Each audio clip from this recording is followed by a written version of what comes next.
Another day mga kamanok. Paano ba natin makukuha ang lahi ng paborito nating broodcock? Okay. Karamihan sa atin sa broodcock tayo nakatingin o nakadepende. Pero tandaan natin, mahalaga rin ang brood hen dahil kalahati ng dugo ay galing dito. Hindi totoo na walang namamana sa inahin. Dahil hindi mabubuo ang sisiw kung walang inahin.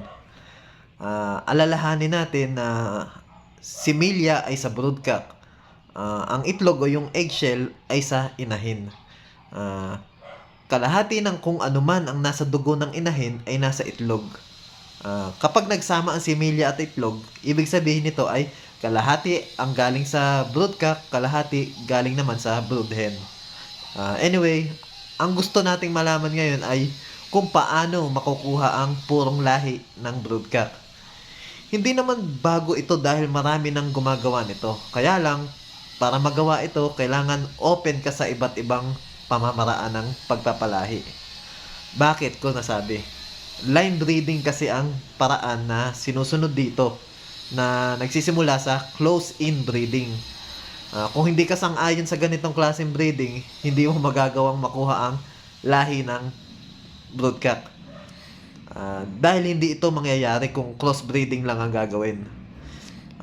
Para makuha yung lahi ng broodcock, ibabalik sa kanya ang anak niya.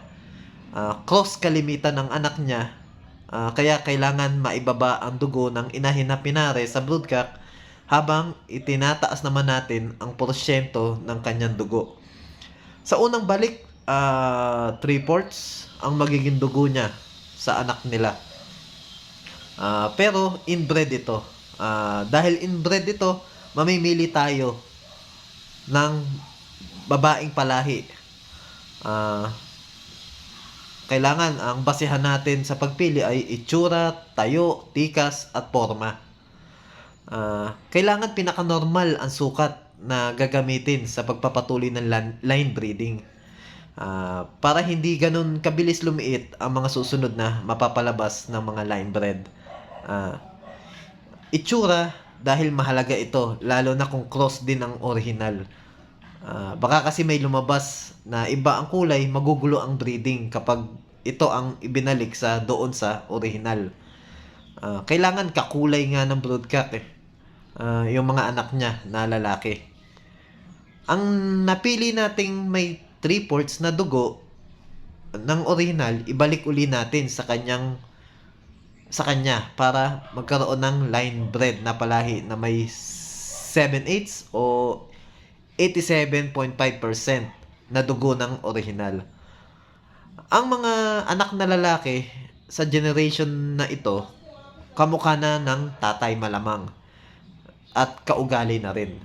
Pero pwede pa itong itaas. Bali, ganun ulit. Pipili sa mga 87.5% na pulit ayon sa binanggit kong criteria at ibalik ulit sa original para makapagpalabas ng line bred na may 94% na dugo ng original. Ang lalaking anak na ito, tiyak, kamukhang kamukha na ng tatay na original. Kung mali ako, tama kayo, please comment po para magkaroon din po kami ng kaalaman. Maraming salamat po.